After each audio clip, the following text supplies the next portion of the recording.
Hello there, welcome to Target Radio Podcasts. Yes, we have a podcast for your ears. Every week here on the show, on our live shows that is, we try and get an interesting persons, artists, band members, music, poets, film playwrights.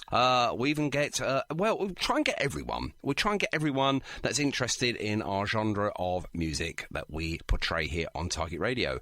So what we do is sit them down, we have a telephone interview, sometimes a live interview, and we discuss all things in their profession. So stay tuned here. This one is an absolute blast. You're going to love this, and I'll be back at the end to obviously, tell you what's coming up in the very near future. I am the pod father. I will now tell you that this is Target Radio Podcasts. Don't forget to check us out on iTunes, and if you think we deserve it, don't forget to leave us a 5-star rating. That would be rather nice. Thank you very much indeed. So over to me. Sit tight and enjoy.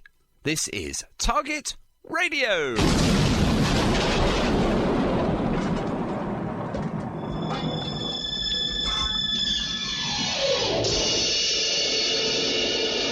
You're only supposed to blow the bloody doors off. Dear God in heaven, please let this show go okay, with no major boobs or goofs, or is it goofs? Please don't let me tread all over the intros of records, or say a naughty word. So let's have fun.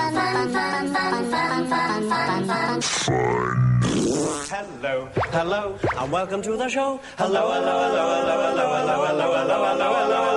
welcome to the show. Lock it on to the best station on the net. First we take a groovy record, then we add a super sound DJ. Oh, Sean Kirk. The big DJ.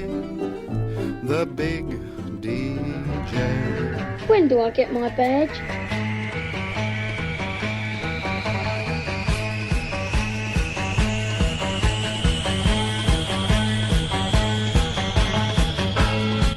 And a very good evening. Welcome to Target Radio. It's me, it's Cookie.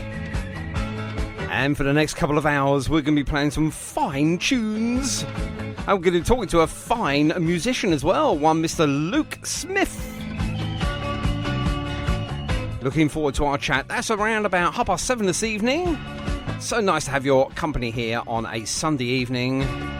Now, who remembered? Go on, check your watches, check your clocks. Yes, I know if you've got telephones now, or mobile phones, I should say. Telephones? They do it for you automatically. Yes, we fell back, or the clocks went back, or whatever the hell happens, but we had to remove the our clocks off the walls and swing them around for a whole hour behind. It apparently gives us an extra hour of light during the day. I can't see it myself. Anyway, time has just gone 7 o'clock, or 8 o'clock if you haven't moved your clocks back yet. Oh.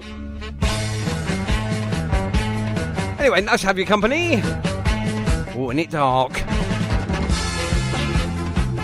had to switch all my lights on, just so I could see the knobs and twiddling buttons. So how was your weekend? Was it good? Oh, really? You've done that? Wow. Anyway, music tonight. Expect something from Wilco Johnson. Yes. We've got some Rolling Stones, The Kinks. Something from Stephen's Ruin. A brilliant one from The Aim. And, of course, we've got The Jam as well. But you should know me by now. We can't start a show without some Who. So that's exactly what we're going to do right now. Just over 3 minutes of a classic. This is The Who, live here on Target Radio. And Pinball Wizard, anyone? Okay. This is the part of the show I always say it is because it's absolutely true. Got to make sure I've got all my faders up. And I'm going to now press this button and hopefully, fingers crossed, we're going to have Mr. Luke Smith at the other end. Here we go.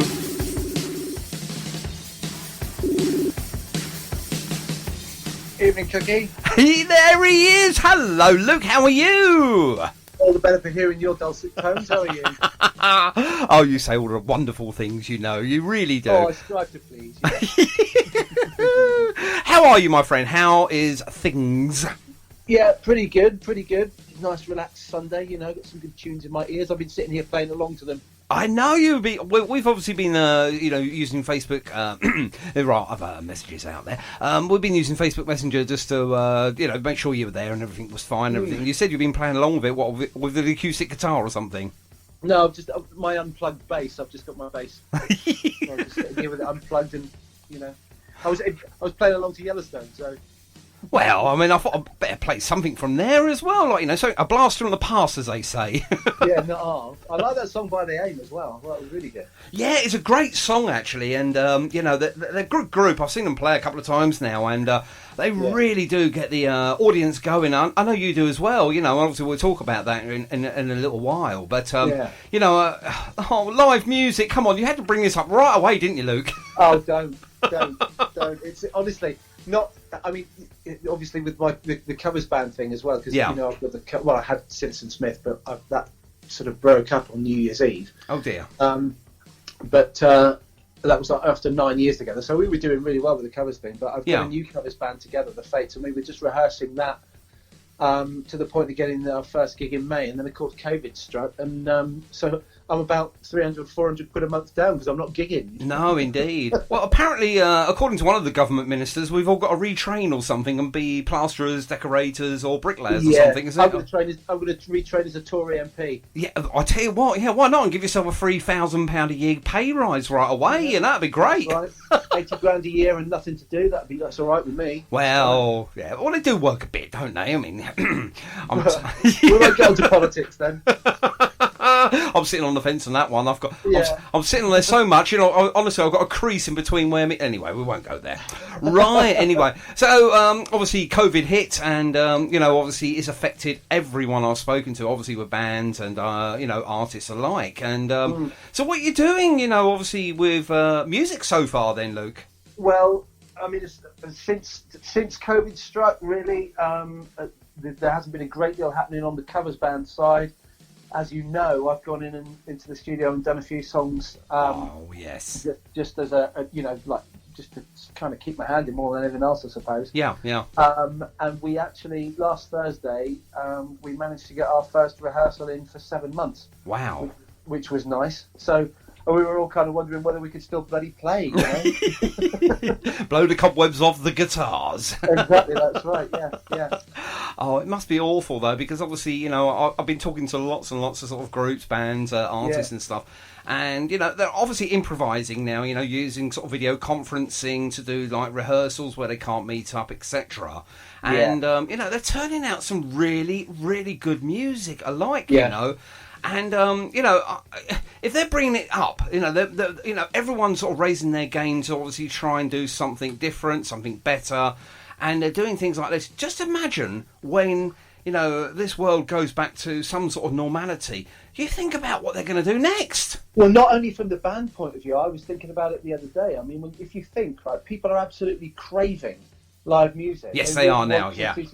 So you imagine when if it does go back to normal, and the first weekend people could go out and see a live band. I tell you what, I hope our band's up and running by then, because it's going to be a monumental weekend. That is. Oh yeah. I tell you what, people won't know which way to go. I mean, every single venue is going to have live music. We're going to be, as a sort of a goer of live music, we're going to be spoilt for choice. Everybody wants to get in on that first weekend whenever that happens. I hope it goes that way. I really do hope it goes that way. Yeah. Obviously, the downside of it might be that it might never ever get back to any sense of normality as far as we used to know it, because I was kind of thinking about it. Well, all the covers bands that are out there, there's going to be fewer venues for them to play at.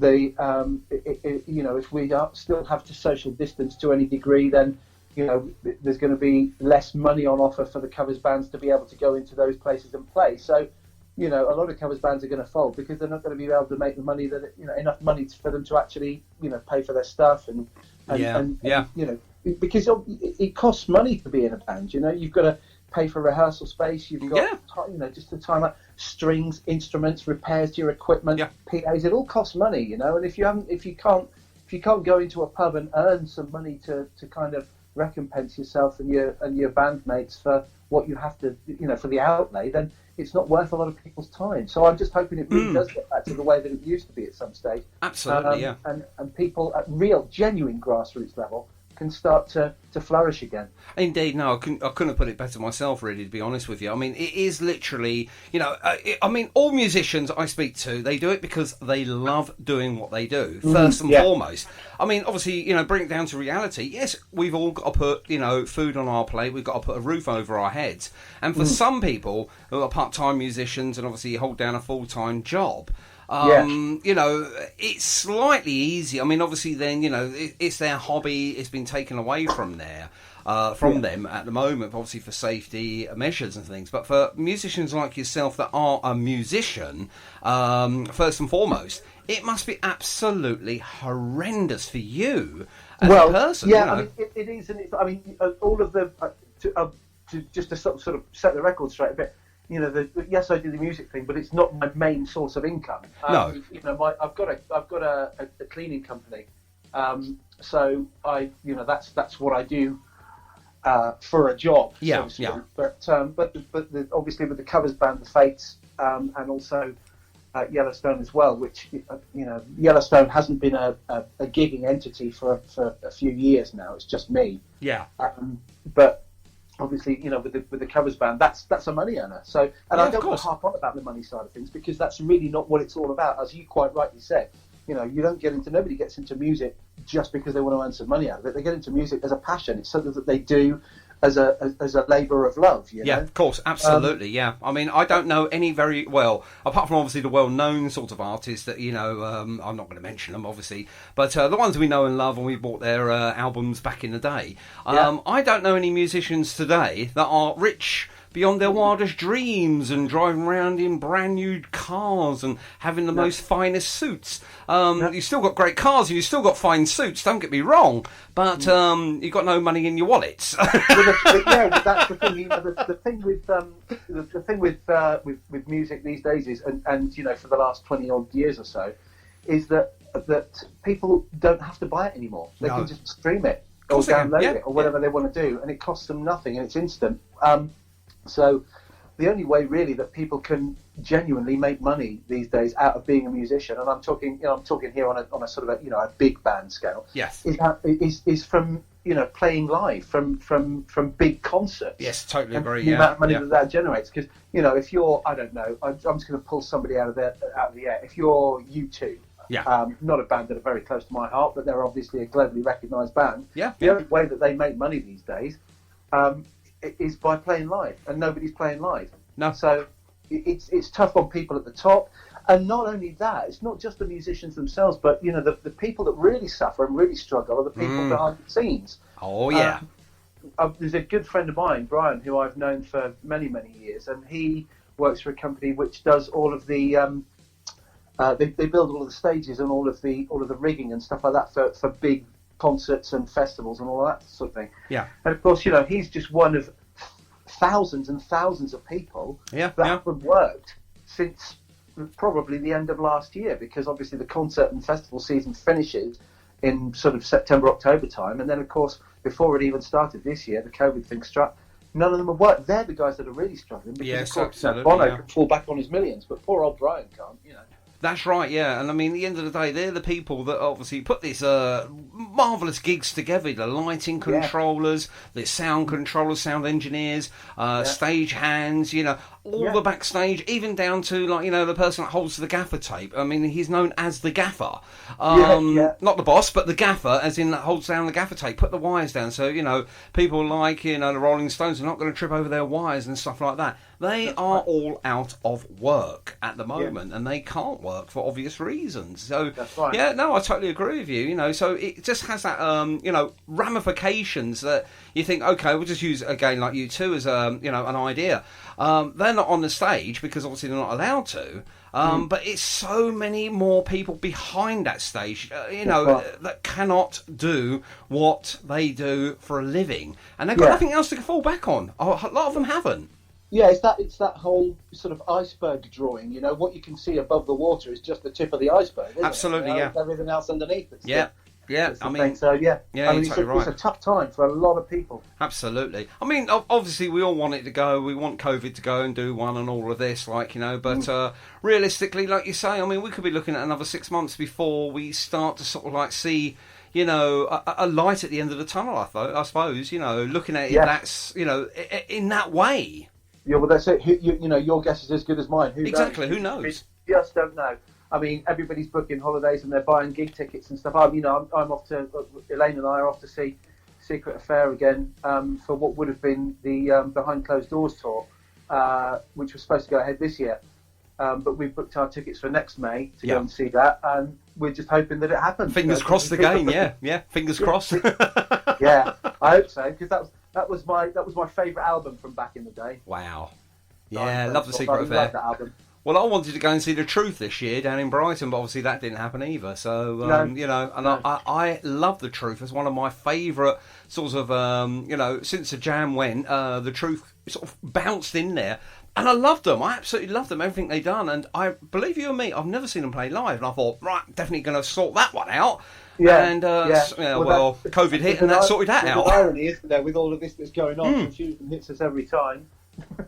Oh yeah, absolutely. So going back to you then and your music. So what sort of gives you the inspiration? What sort of led you to be a musician in the first in the first place then, Luke? Well, I guess originally I didn't even know that I was one. The thing that drew my attention to it was when my mum or my dad would say, "Will you stop that bloody tapping on the thing?" And I'd be just constantly, I'd be tapping on things, and I just, came to my realisation that I was copying the music that was going on. Yeah. At the same time, I've said this, poor Elaine's here, she's with me, but she's heard this story so many times, that I just used to sit on the bus and on the way to primary school, and I'd be sitting there and I'd end up deconstructing Beatles albums or Beatles songs, so I'd break them down into their component parts, and I'd sing the bass line to myself, and I'd sing George's harmony to myself, and then I'd do Paul's harmony, and all that sort of stuff. And I kind of break things down. So I guess I was 8, 9, 10 when I was doing that sort of stuff. Wow. And then, as I said, I kept getting told off and told to stop tapping on things. So eventually, I used to end up playing to the top. They used to play the top 20, didn't they, on a Sunday evening on Radio 1. Yeah. And I used to sit there with a chair and a pair of chopsticks and a frisbee on a camera stand, and I used to sit and drum along to the top 40. Oh my goodness, mate, that is fantastic. On that. And then eventually I thought to myself, well, I can do this. Yeah, I just knew I could play the drums. Yeah. So I eventually persuaded my parents to, get me or let me to have a drum kit, which I did, and lo and behold, yes, I could play it. So I started off as a drummer. Yeah. And then when I was 16, I think I was 16, I decided I wanted to get a bass guitar. Yeah. This won't go down with an awful lot of mods, but I was a massive fan of the Police, and I still am. They're a tremendous band. And it was a Police track called Regatta de Blanc, which was the track that made me want to play bass, because what he does with 3 notes in that song defies belief as far as I'm concerned, and I still think it's amazing today. In fact, we're rehearsing it for the new band, for the Fates. So I got a bass when I was 16, and then when I was 18, I went and bought myself a guitar and taught myself to play that as well. So I just did it, really. Wow. And were you self-taught then? Obviously, by the sound of the drumming side of things, you just sort of like copied, mimicked, and just done it yourself. Yeah. So the bass guitar sort of a similar aspect then? Just sort of taught yourself? Yeah, absolutely, all of it. Yeah. Oh, fantastic. Well, I'm not a great guitar player by any stretch of the imagination, but I can I can knock out a tune on it. And I taught myself to play the guitar. I bought a David Bowie songbook when I was 18, I think, and then just sat and taught myself the chords. Yeah. So, that is fantastic. Yeah, but with the bass, when I was 16, I just remember sitting in my first job when I left school. I went to work for my dad. He had a martial arts shop in Plymouth, and I went to, I was working in there. Yeah. And I just basically used to sit in the back of the shop playing the bass. I used to play the jam all day long. And why not? I was able to play down at the tube station at midnight. I mean, it'd be rude not to, really, I suppose. Yeah, absolutely. Yeah, why not? So your musical influences, then, obviously, we've mentioned The Police there. I'm just trying to find that track, actually, and I haven't got that actual track, so I'm just looking to see if there's another one there I really quite enjoy. And I mean, they've all got great bass lines anyway. Anything by The Police have got a great bass line anyway. The whole thing is amazing. Yeah. Yeah. Oh, yeah. Absolutely. But I've got very eclectic taste. I mean, as I said to you before, my favourite band when I was a kid was, without question, was Secret Affair. Yes. And I wore out. I think it's an old story now. I've told it so many times, but I wore out about 3 copies of Glory Boys because you used to be able to get on the record player and you'd lift the arm out and put it across and then. Oh, I remember those. Yeah. Go on repeat. Yes. So I used to go to bed and I'd put one of Glory Boys on, and when I woke up in the morning, it would still be playing, but it was all muffled because of all the dust on the needle. Oh, don't! I used to put a stack of records on. I'm just gonna, obviously paint the picture here for the ladies and gentlemen out there that obviously are a bit younger and know what we're actually talking about here. Okay, ladies and gentlemen, apparently many years ago, you used to be able to buy your music on a black piece of vinyl called a record, and it had a hole in the middle, and if you were very careful, you used to be able to play a second song on the other side. It was called a B-side. Anyway, without trying to sound too patronising or too play school, what we used to do back in the day, we used to have these record players with a spindle in the middle, and then you had an arm to hold all of these records in place. Now, if you're very clever, like I thought I was, you can put about 12 or 13, I think, singles on this stem. And every time the record finished and the arm went back, another one dropped in its place. Yeah. However, I don't know if you've ever done this, Luke. When you get to about 9 or 10 records, they used to slide, and it used to sort of like, like that. And when one was having a bath on a Sunday evening, look at the time it's now, I'm on the radio now, when one day used to have a bath ready for school Monday morning, and you used to listen to your favourite tracks going at, not really at a 45, maybe at a 33 and a half, going, that was great. But then, like you say, I mean, I used to play, one particular jam song, and used to put the arm over and just let it play on and on and on and on and on, and it drove everyone crazy, except for me, of course. There was I don't know whether you remember, in 1981, I think it was a really, really hot summer. Yes. And and there was a guy. I used to live in this terrace row in Plymouth, and there was a house behind me that was kind of bedsits. Okay, yeah. And, it was so hot, and we had the windows open all summer long. Yeah. And this guy in the bedsit in the bedsits behind me, he only had one record, and he did what you did. He put it on and put the arm across. And he just used to replay, and he used to. I got sick to death of Ghost Town because he played Ghost Town incessantly all summer, and that's the only record he had. Well, I'll tell you what, I've got an amusing story, a very quick one, with Ghost Town, actually, by obviously the Specials there, went to #1 as well, but ladies and gentlemen, I think you all knew that, though. Basically, we was having this chat with my wife and myself, because obviously we are very similar ages, and we grew up together. We were actually, we met at school. But we was talking to the older children, and we was talking about the Specials in Ghost Town, and they went, "No such record." Well, yes, there is. And it came on the TV one day, because I didn't play it, and it came on the TV one day, and I went, "Oh, wow." And it's sort of become sort of like, I suppose, our go-to record for me and the wife now, Oh, that's you see, you're the opposite end of the scale. I can't bloody listen to it anymore because of that summer of '81. Like, every time I hear it, I just want to switch it off. I love the Specials, but that song drives me mad. It was a good job I'm not playing it in the background now. Yeah, thanks for that. I'm playing a drum solo actually by the very great Mr. Rick Buckler, which I do on every interview I have. I've just obviously looped it all together, and Rick said it was very good, so he enjoys it, and I thought, well, I'll just carry on with it for all my interviews, so it's got something underneath us, like, it's rather nice. Why not? But, so we went from drumming into bass guitar then, so how hard is it to play the bass? Because it does look quite a hard instrument to master. Well, that's a difficult question, isn't it? I mean, as far as I'm concerned, I mean, bass is my main instrument. Yeah. And I play it because I love what you can do with it. Mm-hmm. How hard is it to play?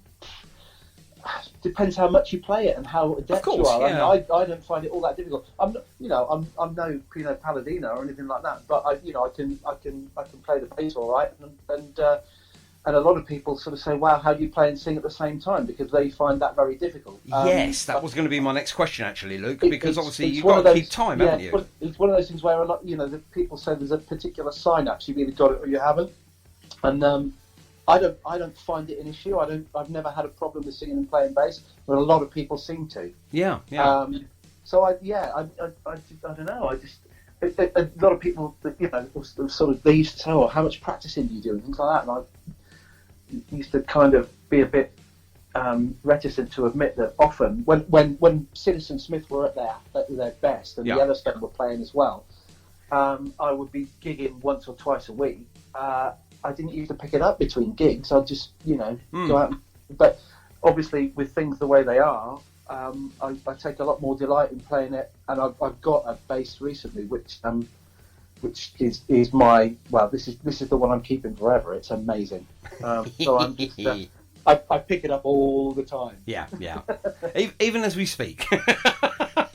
Oh, I've just been informed that one of my children's listening. Heidi's listening. She's at university in Bath. Hello, Heidi. Oh, there you go. Hello, Heidi. How are you?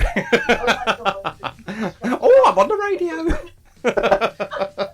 I'm being relayed messages. Apparently, she said to Elaine, "Oh my God, the deconstructing album story." Oh, they haven't heard it enough. They need to hear it more. That's basically my thing on there. Right? Okay, so we'll have a whole chat about deconstruction at another time. Though we definitely will do that. Yeah. We'll definitely do that. So Yellowstone, obviously, it's been a few years now. I mean, obviously, I think the last time you gigged was it about 2017, 2018, something around that time? Yeah, it would have been around there. Yeah. I'm not entirely sure when it was. I think it might have been. In fact, I think it might have been as far back as 2016. Yeah, I was looking through my messages actually, just to try and get some sort of timeline with you, Luke. And obviously, I was on another radio station back then. Yeah, I mean, the Yellowstone thing is a funny kind of thing. I mean, it started off a long time ago. It started off in Essex in 1994, 95. Yeah. I'd been, when I got out of the Air Force, and I went and joined a band in Plymouth called the Waltons, who were kind of an indie pop kind of thing, Okay. Jingly jangly stuff. And we were quite big down here, so we got a management deal, and we got persuaded to move up to London, which we did. Yeah. And abjectly failed to get a record deal, and it was very frustrating, and it was a thoroughly miserable part of my life. And it all ended very acrimoniously. And I vowed then. I said, screw this. I'm not doing music anymore, because it was just such an awful experience, an awful 4 or 5 years of my life. Yeah. And I moved out to Essex, and just kind of rested on my laurels a bit, and just went back into normal life. But after when you've done it, when you've been in a band and all that sort of stuff, it's very really really difficult not to do it anymore. So after about a year or so, I kind of got the itch again, and I thought, well, I used to write all these songs when I was in the Waltons that used to get poo-pooed and laughed at, and nobody did. They all decided they didn't want to do them. Yeah. But I thought, well, sod that. I think they're quite good songs, so I might get a little band together and see if we can do them. So I went and did a demo tape in a recording studio in Malden, and I went and recorded. Oh crikey, what songs did I do? I did demo versions of Melanie Paxton. Oh, we just played that one, as you know. Yeah, I was just playing along to it. Yeah, I did a demo version of that. Jimmy Says, Love that track. I absolutely love Jimmy Says. I tossed it up actually. I was always going to toss a coin. I thought, no, we'll go with Melanie on this one, but I always do Jimmy Says. I love that track as well. Oh, thank you very much. No, because obviously it's got a little Quadrophenia link to it as well, which obviously. Well, yeah, I mean, the whole thing about that song is more. Somebody asked me what it's about once, and I kind of went, I don't really know, but I've been watching Goodfellas. Oh yeah. Not long before it, and I think it's more based on Goodfellas than anything else. If you sort of listen to the lyrics about teaching people a lesson and doing all that kind of stuff, and, people that meet in cafes, the boys that meet in cafes, the teams that meet in cafes, that sort of stuff. Gotcha. So I did Melanie Paxton, Jimmy Says, The Money's All Gone, What Do We Do Now, and a couple of other songs, and I used them as a kind of as bait, I suppose, to attract a few people in to form a band, which I did, and that was the first version of Yellowstone. I got a guy called John Davis in on guitar and a guy called Jim Robertson on drums, and we gigged that in Essex for, I don't know, 18 months, 2 years, to not a great deal of interest. And then the band, John decided he was going to leave the band, and the band split up. I went and joined a band called the Sun Cars, who were sort of, darlings of the Essex marshes. Yeah. And they were very good, and we had a great time with that. And then that was the end of that. And blah, blah, blah. I went forward a few years. I went abroad. I came back. And I didn't even know there was a mod scene anymore. I had no idea. But I got these demo tapes. Yeah. And then I was on sort of like, just flicking through Facebook one day, and I saw this thing, and it said something about the Glory Boy Mod Radio Show, and I thought, oh, Mod Radio, that sounds good. I like that. So I got hold of Alan May on there, and said, oh, I've got this. I said, I've never been signed. I've got these old demos. Do you want to have a listen? And he said, well, that's what it's all about. So I sent him those demos, and he played Melanie Paxton on the show, and it went down a storm. Yeah. And then he said, well, he came back to me a little while later, because I kind of just forgot about it. But he'd been playing it consistently for about 18 months, and people had been going, oh, what's this Yellowstone thing? What's this? And he said, you should do an EP of these songs, a proper EP, rather than the thing. So I said, well, look, I've always meant to make an album. And I said, but I've never got around to doing it. He said, well, if you make an album, he said, I'll part finance it. He said, I'll give you half of it to go and do it. Oh, fantastic. Yeah, so he put half the money up, and I recorded the first album, which was the Victory Club. Yes, indeed. Great album, by the way, as well. Thank you. No problems. No problems. Yeah. I love it. I've got it, and I love it. And I often come across the old track from there, and we'll throw that into the mix as well, because it is a good, solid album. For your first album as well, like your first sort of album project, it's really, really good. Thank you. Sorry, my beer went down the wrong way then. Thank you very much. So yeah, I did the Victory Club, which was great, and then somebody said, oh, that's really, we like the stuff that's on there. So I thought, well, I've got another 3 albums or so of material already written. Wow. So I said, well, I'll do another one. So I did the Your World Regarding Me. Yep. As well. Another good album. Solid, that one. It's a really good, solid album. Yeah, the good thing was that I had.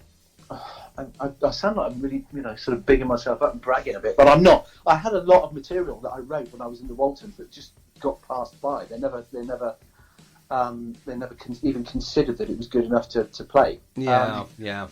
So I just thought, sod you, and put 2 fingers up to the past and decided I wanted to. Well, do sometimes you have to do that though, Luke. I mean, I suppose, you've got to look at the way you're moving, and if you're not moving in the right direction that you feel that you should be going, then sometimes you do have to sort of like think, right, okay, I've had a blast, but unfortunately it's come to a bitter end, or it's come to a sweet end, or it's come to a natural end. It's obviously, that word end has to be there for you to move forward, and obviously establish yourself as a a singer-songwriter on an individual basis, or indeed finding a new group and doing something that you feel more comfortable with and you believe in.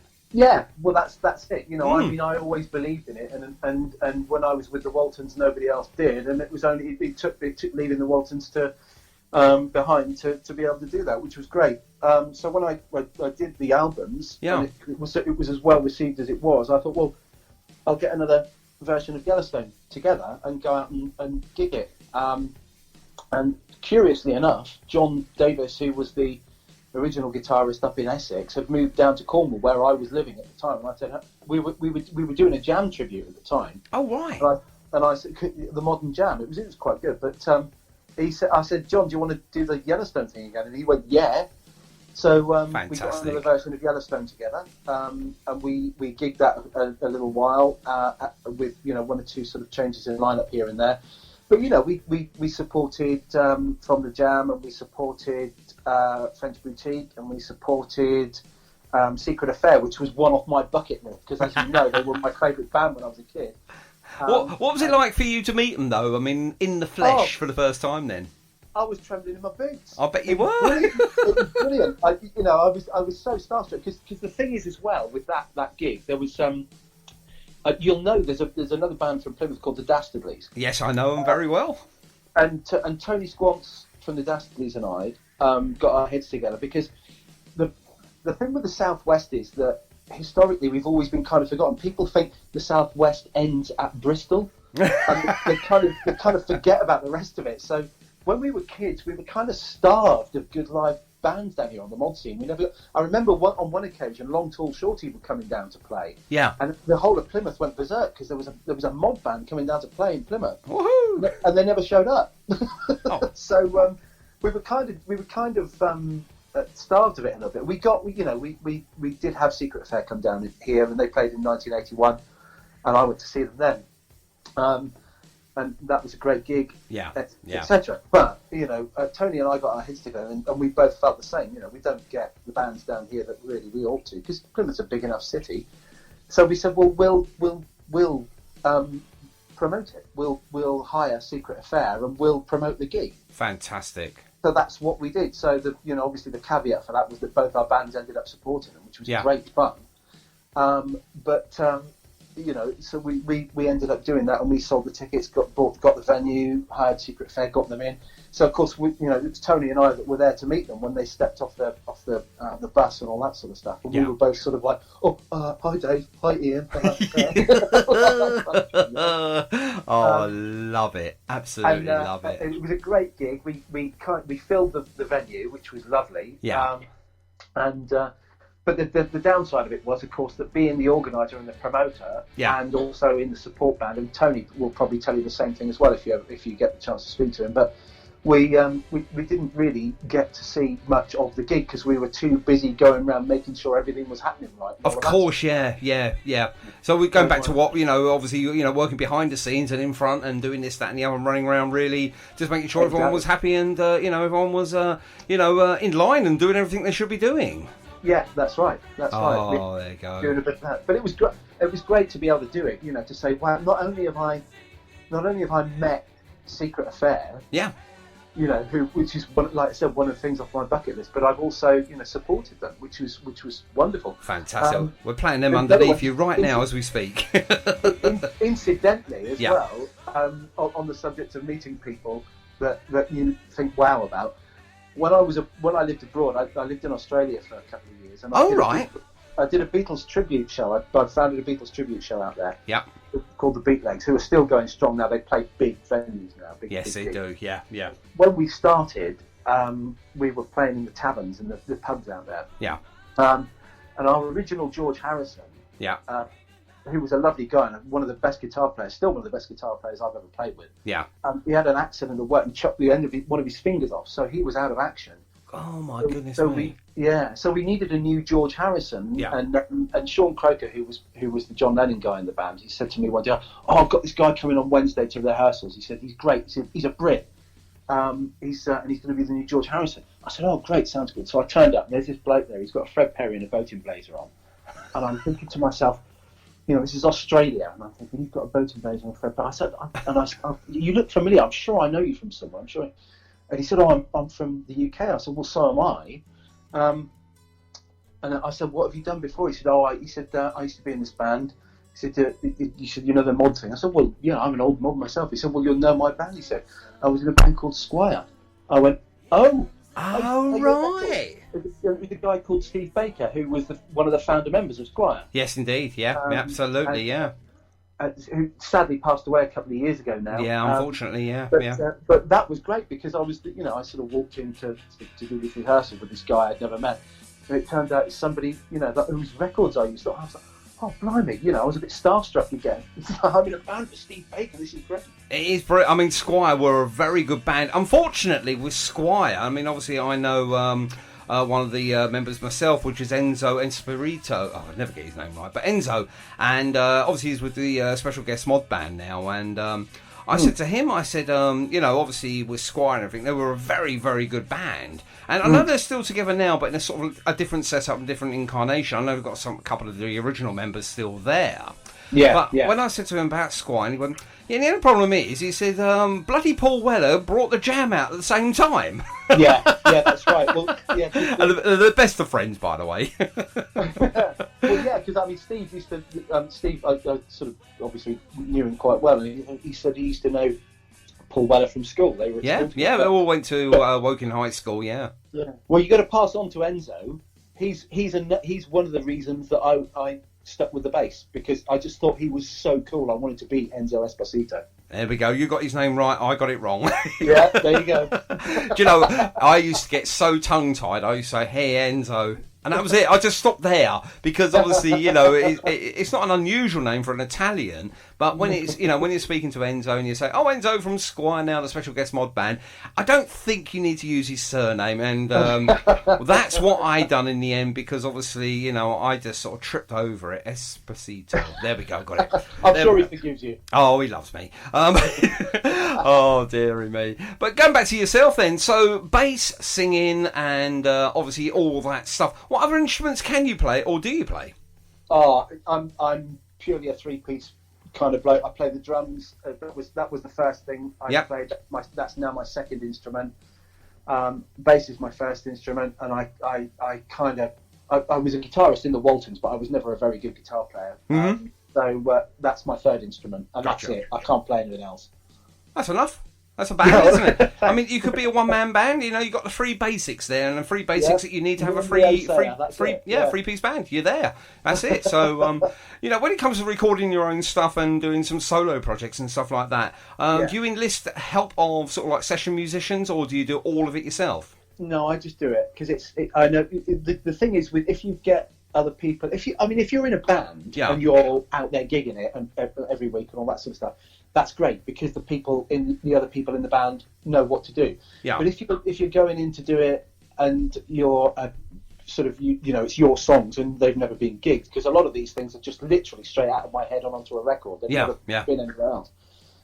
So to try and bring people in and then say, right, this is what I want you to do. No, don't do it like that. Do this. Yeah. No, don't do it. It's just easier if I do it. And I admit that the results might not be as professional as some people's recordings are, but maybe that's kind of half of the beauty of it. I don't know. I like it, and I hope that other people do as well. Well, I'm going to start playing these tracks. I'm going to play a couple tonight before, obviously, 9 o'clock before I go home. Even though I'm at home, I'm in a home recording studio now. But obviously, I've got Aviator Girl ready to go a bit later. And tell us a little bit about that. Aviator Girl, yeah. Yeah, I love that track. I mean, obviously, it's the first one I've played, and I really liked it, and I had to play it again, and then I put the arm across, and I just played the record. No, I didn't really. I haven't got a record player now. But you put it on repeat on Spotify. I put it on repeat on the CD, or on the USB stick, anyway. Oh, times have changed now. And I quite like it. It's really got a catchy beat to it. So tell us a little bit about that, if you can, please. Aviator Girl is written about my other half, Elaine, who she and I knew each other when we were kids. Okay. But we didn't get together. Well, we've been together nearly 2 years. Oh, hang on, there we go. Oh, thank you very much. A little round of applause. There we go. And it's lovely when you get to a certain point in your life and you think to yourself, well, I'm not going to be with anybody else. I'm not going to be doing that kind of thing anymore. You know, you just sort of think, well, that's me done. Yeah. As far as relationships are concerned, and then you meet somebody who is, and it's a really cheesy phrase, and I hate to use it. You know, you meet someone who's your soulmate. You know, who is literally the other half of you, and when we met, we both recognised that immediately. I don't want to sound all heartfelt, but you know, we really did. We recognised that immediately, and it's just a wonderful place to be. And I just wanted to try and wrap up my sentiments in a song for her, because she needs that for me is absolutely brilliant, Luke. It just shows the sort of the human, how can I put this? The human touch, the human emotion of just an ordinary guy and a girl getting together. Yeah, well, that's what it's about, you know. But it's two ordinary people just falling in love, and that's what it's about. Well, better say hello to Elaine then. Hello, Elaine. You all right? There she is. Hello. Well, do you know something? Look, you and I have got something in common. No, I can't play the bass or the drums. Well, I can hit a drum, but whether it's in time or not, who knows? And I can play possibly 6 strings. I can play probably about half of them. But that's about it. But no, the thing I've got in common with you is my wife of now 8 years married, this year actually, we met each other at school ourselves, and we actually went out on a couple of dates. It was more sort of holding hands, walking around the streets, and that was pretty much it. Then we sort of she moved away from school, and then obviously, lost contact, and it was a few years back now, maybe, 15 years ago now, we sort of met each other on Friends Reunited, of all things. Oh, I remember that. Yes! And it was her brother, who I went to school with, who was one of my bestest friends at school, one of them anyway, and we used to sit next to each other, and he says, Cookie said this about you, and she went, really? And the story was that she asked me out through one of her friends, and I thought, oh my goodness me, I've never been asked out before by a girl. Come on. I've done all the asking out and getting, most of the time going, hey, gotta be joking. And she asked me out, and I was quite astonished. So when we got married, it was on a leap year, and I made her propose to me.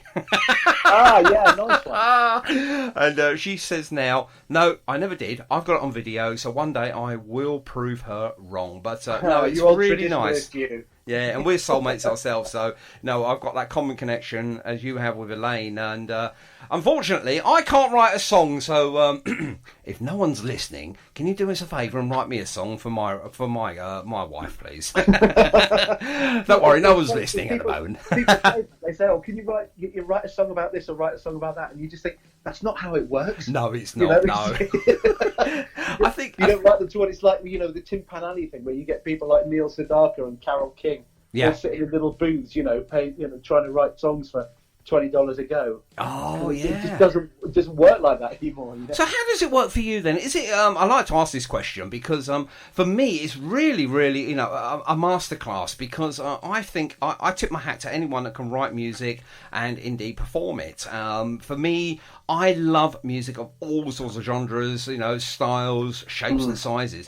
But for me, what comes first for you? Is it music, or a tune that's going around in your head, or is it lyrics? It really, honestly, it can be either. It can be either any or a combination of it. I'll give you a couple of examples. Jimmy Says, which is a song that you liked. Yeah. I was sitting in a traffic jam on the A13 going to work in Docklands one day. And as you do. As I've been watching Goodfellas the night before, and I literally got the words "Jimmy Says" in my head. Yeah. And as I was sitting there bored in this traffic jam, because obviously you didn't have things like mobile phones or anything to look at, back in the day, and I was, I just kind of started expanding some lyrics, and then got a little bit of a melody, and then I'd sing, I'd sort of repeat that over and over and over in my head throughout the course of the day. Went home, expanded it a bit more, and ended up with the song. So that started off as literally 2 words. Aviator Girl was obviously written, about my feelings and how I felt about Elaine. Yeah. So that's obviously another different approach. And then you'll notice, you'll know, I'm sure, from the albums and what have you, that there always seems to be an instrumental on them. Yes. So, for instance, on we just done the CAF EP, the opening, it's the closing track. We just done the CAF, the title track, is an instrumental, and that was just I just thought it was a great rocking groove. Yeah, absolutely. I mean, some of us say, people say sometimes, and I really, really detest this, when they say, oh, why do people do instrumentals? Is it because they're so lazy that they can't put words to it? Sometimes you don't need words to hear a really good piece of music. Yeah, I absolutely with you on that. I think sometimes you can have a tune, and to put words over it would detract from it rather than enhance it. Absolutely, absolutely. The songs that I sent you through the other day, there's a little number on there called Young Neil, which is an instrumental. Yeah. And that's the other one I might actually play as well, because I quite like that. I mean, it literally just builds and builds. I love it. Yeah, it builds, and I do like them. But the other one I wanted to explore with you was Bedazzled. Bedazzled Eyes, sorry. Bedazzled Eyes, yeah. Yeah. Well, Bedazzled Eyes, I mean, lyrically, I really struggled with that. That was another one that stems from the music. I had this idea for a tune in my head. It was kind of sort of a noir, a kind of a dark kind of French noir film kind of thing going on in my head, I've got to be honest with you, I struggled with the lyrics for that one. And although they came out okay in the end, and there is a theme for it, lyrically it's not one of the best songs I've ever written, but I like it because I like the way it sounds. I love the feel of it, Indeed, I like it. It's 5 minutes 28 seconds long, and it is really a good, solid song. I like it. I found with most of your songs, 2 or 3 minute pop songs, they're always about 5 minutes. They are, and that's what I like about your style of music as well, because I think you pour everything into each track. I don't think you leave much out, if anything. No, I try not to. I mean, if you're gonna do a song, then do a song. Don't mess about with it. Don't undersell yourself. No, indeed. I've got a couple of 7 minute plus ones. I know. They're great, especially if you need the loo or something. From my perspective. Oh, look, Luke's made a really long one there. I need a wee, so I'll put that one on. That's it. Thanks for that, mate. I really enjoyed it. But no, you put it on an all-nighter or something like that. And just go, I'm just going to put this on. I'll be back in a minute. Yeah, absolutely. Go to the bar. Yeah. Big Mac and large fries, please. I'll be back. There are obviously other eating establishments out there. So obviously I have to say that. Obviously your EP is out there now. Now, is it free or do we have to pay for it or what? How do we get our hands on your material, please, sir? Everything that I've done, I did the first 2 albums and the first EP, and I did them as CDs. Yep. And I sold them, etc., etc. And although it was great fun to do, and it's it's really nice. I'm very proud to be able to say to people, I've made a record, and I've got a CD, I've got something physical that I can show them. It's great, but marketing it, getting your money back, is really hard work for me. It really is. And I thought to myself, when I came to doing the next one, I thought, do I really want to go through all that again? Because it takes up a lot of time, and I've got a as I said, I've got a cleaning business which is, growing, so that takes up a lot of my time. Yes, of course, and I've got 3 children and all of that sort of stuff. So I've got enough to do anyway, and I just thought to myself, I can't be asked. No. So I thought what I'll do is I'll just do it, and people can have it for nothing. So it's all everything I've ever done, all of the old demo tapes that I've ever done, or both the albums, the EP, the Aviator Girl EP, and this new EP as well. And a couple of things from the live radio shows that we did. It's all on SoundCloud. So if people go to SoundCloud and look for Luke Smith 247, it's all there. You can listen to it. And he's there 24 hours a day, 7 days a week, ladies and gentlemen. He doesn't sleep. He's like a robot. Oh, I'm Luke Smith 247. That's me. They won't forget that now. So Luke Smith that never sleeps. He's there on SoundCloud. So pop over there and go and listen to some extra fine music. But don't do it until after 9 o'clock, please. No. Oh, my goodness me. Now, I could talk to you for hours and hours and hours. Unfortunately, we haven't got hours and hours and hours. But what are you up to now after finishing up here tonight? We've got, well, actually, my son and my stepson have both had homemade pizzas, but we've been starving ourselves waiting for the end of the show. So we're going to have homemade pizzas, a couple of beers, and then we're going to watch a couple of TV programs with the boys because they've missed us. Oh, that is absolutely fantastic. So it must be really difficult being A, a musician, B, owning your own business, and C, probably the most important part, is being a family man. How do you squeeze everything together? Well, you just do, don't you? I mean, you the amount of time and energy and effort that you dedicate to this radio station is phenomenal. So, and I know that you've obviously got Ruby and you've got your partner, etc., your wife. Yeah. So you know what it's like. You've got it, and you put yourself through the Open University as well. So I actually went to university. Oh, you well? I thought it was Open University. My apologies. No, that's fine. So you've got the radio show. You've got your family. Yep. You've got you know what it's like. Yeah. It can be quite difficult at times. It can be quite challenging at times. But and I work sort of 10, 12 hours a day as well, 5 and 6 days a week. So it is very, very challenging. People say to me, "How do you do it?" I say, "Well, I just don't sleep." It's true. I think I get about 4 or maybe 5 hours of sleep per night. Yeah, you see, Margaret Thatcher used to be able to thrive on that, but I can't. I honestly, I'm terrible. I can't. If I don't sleep, I'm a wet blanket for the rest of the day. Oh, do you know, we have just gone round. We have just gone round in full circle now. We started off politics and we finished almost on... and here we are on Thatcher. And we're on... Right. Don't get me on Thatcher. No, I actually met her once. I delivered a brand new washing machine to her. This is after her days as PM. And, do you know, she was actually a very lovely lady.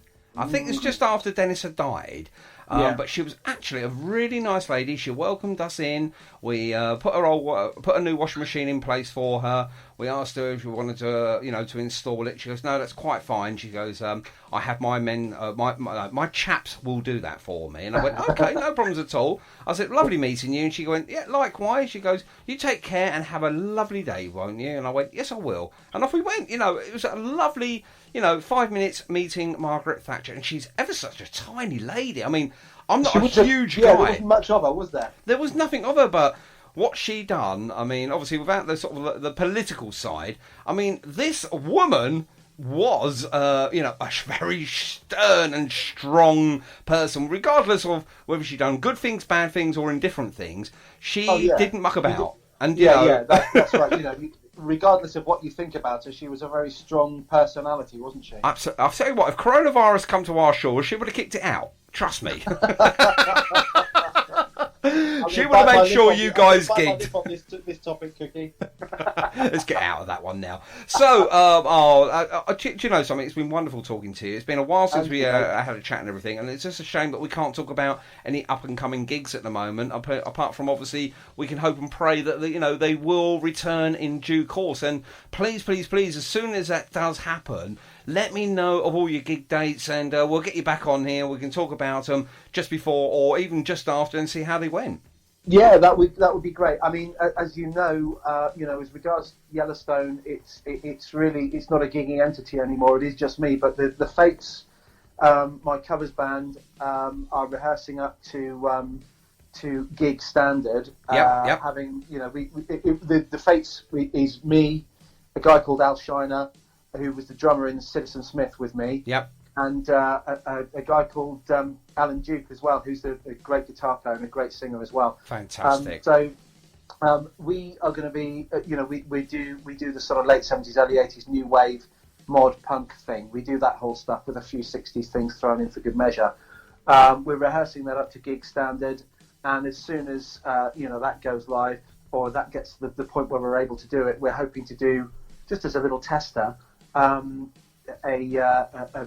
live streaming thing. So perfect. I'll let you know when that's going to happen. You can yes, have please. If Yeah. you want. And as soon as any gigs come up with the Fates down here in the Southwest, of course we'll let you know about that as well. Absolutely, and head over to their Facebook page. I've just done that myself. I mean, obviously I've liked the page some time now, and that's the Fates, Fates. Okay, not the Fates as in your summer fete for your church roof. That's a different type of fete altogether, and I don't think they play that sort of music anyway. And yeah, you've got the likes of the Jam there. You've got the Sex Pistols, Public Image, etc., etc. Even some Gary Newman. Come on, Gary Newman. We got Duran Duran in there. But then we have got Elvis Costello, so we've got both ends of the scale going on. You have got the lot there, and obviously I play a lot of that music on my New Wave show as well, because I absolutely love some New Wave and electronical music as well. It's sort of like a secret dirty hobby of mine. Oh my God! Well, it was a secret. I've just given it out now. For goodness' sake, no, people do tune in and listen to it as well. So that's brilliant. I do love a bit of New Wave. I mean, Elvis Costello. Who doesn't like Elvis Costello? Come on. What's not to like? Absolutely. He has never made a bad song. Let's be honest. No, he hasn't. I mean, the man's a genius. In my life, I think I've had 3 genuine musical heroes. One was Paul McCartney. Yep. One was Mark E. Smith from The Fall. Yep. And the other was Elvis Costello, because the man's he's literally a genius. Yeah, indeed. I'll tell you what. I'll get you a hold. I'll get you to talk to Mike Thompson one day, who is our Beatleology expert here on Target Radio, and he's. I'll challenge it. Oh, I'll tell you what, you've got to tune into his shows, because we've just been rerunning them, but he's just put together Beatleology 30, which every show's an hour long, and it's him basically not deconstructing the album as probably you would do, but it's him sort of really diving underneath each track and finding out so much about each track, and about the Beatles themselves, because I mean, what were they together? About 7-8 years, weren't they, all together? No, I think the Beatles, as a going concern, were about 9 years. They're not together that long really, and it's quite surprising that the legacy lives on even today. We're talking about it now, so there you go. Yeah. But I'll get you to. I'd love to have a chat with him. Yeah, have a chat with him. Then ask him about his experience of meeting Paul McCartney on the train, and ask him what he done. Oh, all right, I will. Well, you talk about meeting your heroes and being all like butterflies. He froze. He didn't say nothing. And that was his claim to fame. He met him, sort of, but did he speak to him? No. He clammed up and started having cold sweats. Oh, brilliant. Brilliant. Oh my goodness me. Right, I'm going to finish off there. That was a brilliant chat. Thank you ever so much indeed. And all the best for the coming a few weeks, and hopefully get Christmas and New Year out of the way. I mean, obviously, coronavirus can go and do one as far as I'm concerned, and hopefully 2021 will be a better year for you, for me, for everyone, and let's get this live music under control and back out there where it should be, in the clubs and out there, so people can come and see you and listen to you and enjoy your music, and that is what it's all about, my friend. That's true. Very true. Thank you very much, Vicky. No worries at all, Luke. You have a great evening. My love to everyone there, and enjoy your homemade pizzas, for goodness sake. Oh, not half. Oh, yeah, throw that roast dinner out. We want homemade pizzas. Come on! Cheers, Luke. You take care, my friend. Mate. Take care, Cookie. And yourself. We'll see you soon. Take care. Bye. There he is. Luke Smith. Thank you very much indeed, Luke, for jumping on and, just having a little chin wag there. And that was absolutely fantastic. Enjoyed that so much. And we're going to play a couple of tracks now. This first one, then, is obviously, as we spoke about, when he met his soulmate, Elaine. And I think you're going to enjoy this. And we're back, yes. And what did you think of that for an interview? Wasn't it great? We found out so much. Anyway, thank you very much indeed for joining us for the Target Radio podcasts. I am your pod father. That is me, Cookie. Don't forget to rate us on iTunes if you can, please. If you think we deserve it, 5 stars, please. It does help with the future of Target Radio. Check out all of our great shows here on Target Radio. And as I say, please, please, please support local artists and the Unsigned Band. Until next time, thank you very much indeed. Take care, and we'll see you soon. Bye-bye.